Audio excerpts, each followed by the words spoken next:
Bonjour à tous, je vous donne rendez-vous aujourd'hui pour la continuité de ce petit dessin et surtout pour vous montrer comment j'ai réalisé cette fleur. Donc sur ce coloriage, j'ai décidé d'associer des couleurs qui ne sont pas dans les mêmes teintes pour faire tout ce qui est fleurs aux alentours. Et non, je vais vous montrer comment je vais réaliser. Bon, tout d'abord, il faut essayer de trouver des couleurs quand même qui s'assemblent. On va pas mettre par exemple du orange avec du rouge ou du bleu marine ou du noir, enfin des couleurs qui ne sont qui ne vont pas ensemble. Donc là pour les premières, je vous ai fait un petit tuto pour vous montrer comment je faisais les oranges et violettes.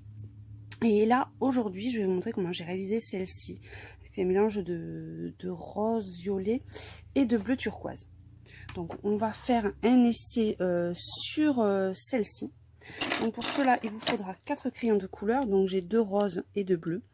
Vous aurez les numéros en bas. Hein. Donc il y a le 123. En plus foncé, il y a le 133. Après, vous avez le 154. Et en plus foncé, vous avez le 155.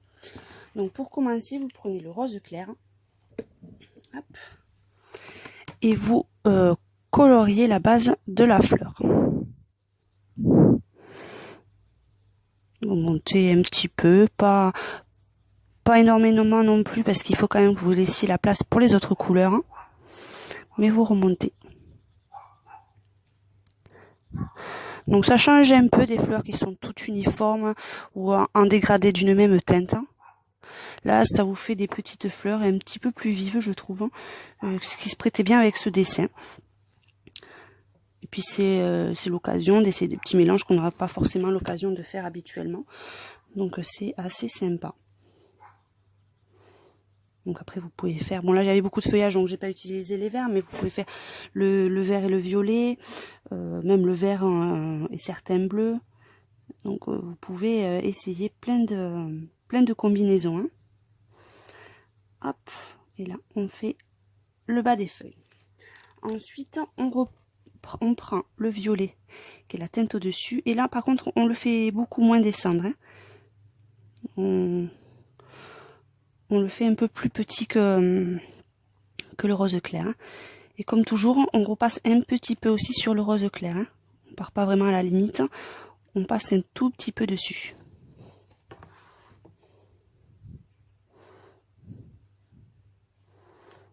Voilà.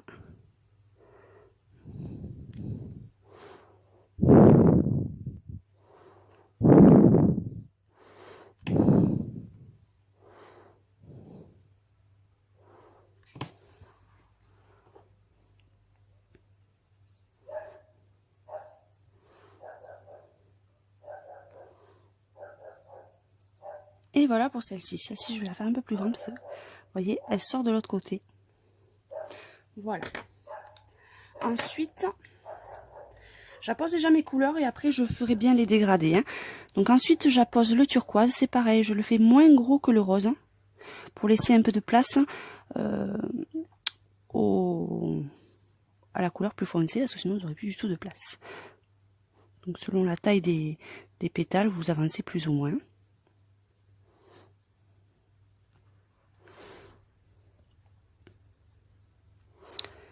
Donc encore merci pour tous vos envois concernant notre rendez-vous du vendredi.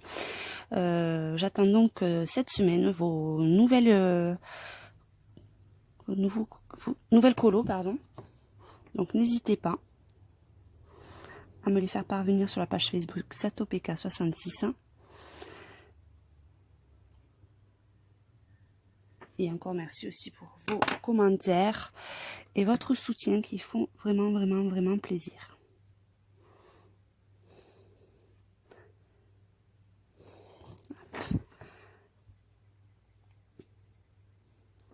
Et là avec le bleu foncé, on se fait les pointes des fleurs.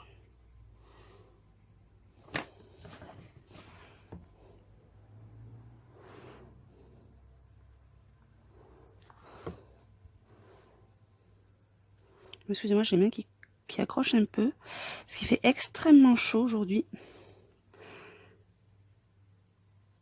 Et pour colorier, c'est un peu plus compliqué parce que j'ai mis un petit peu moite, c'est pas top. Voilà. Donc après, là, on va s'attaquer. On va s'attaquer à la coloration et plus au dégradé. Donc vous reprenez votre rose clair. Et là, c'est la partie où on n'a plus d'avantage. On passe sur le rose clair et on descend sur le rose foncé.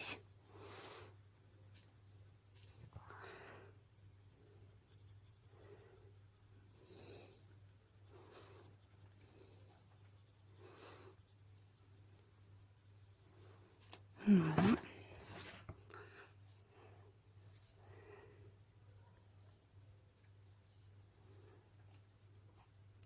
Et là, je vois que j'ai oublié de terminer cette petite pétale. Hop. On descend.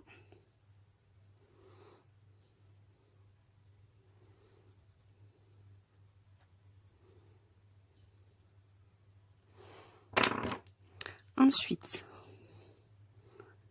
pareil, avec le bleu plus clair. Et là, vous pouvez remonter un tout petit peu, mais vraiment légèrement sur le violet. Hein. Pas trop non plus, pour pas que ça fasse un petit peu marron, une couleur pas très jolie. Mais légèrement dessus.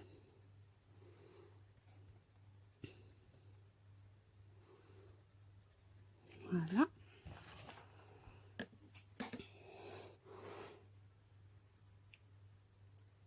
Je remonte vraiment sur même pas 1 millimètre. Hein.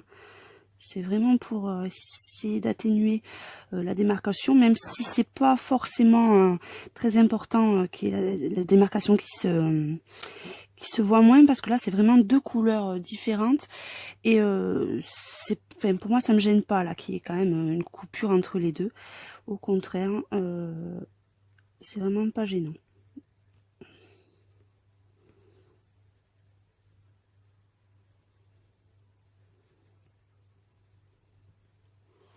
Après, plus compliqué, je pense, sur la partie où j'ai le plus de mal après, ça c'est la réalisation des fonds.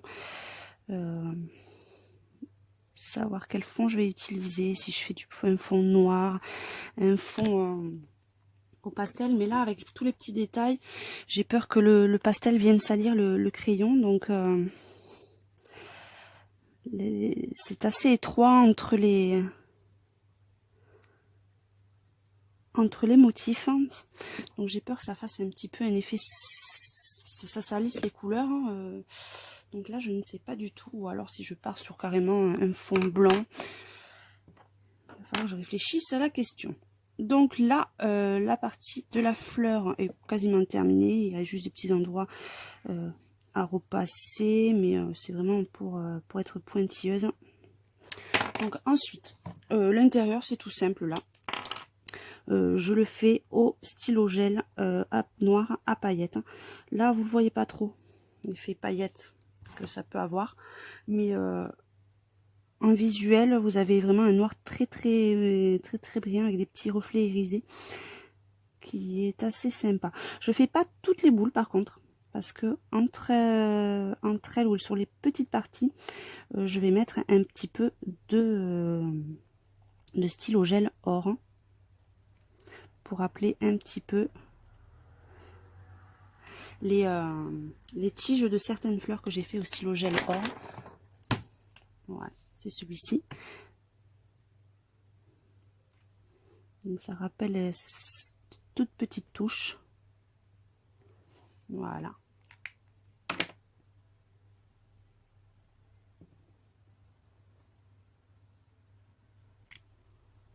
Et ensuite, je vais utiliser mon Posca 1M, mon Posca habituel. Hop. Et je vais faire quelques petits points par-ci, par-là.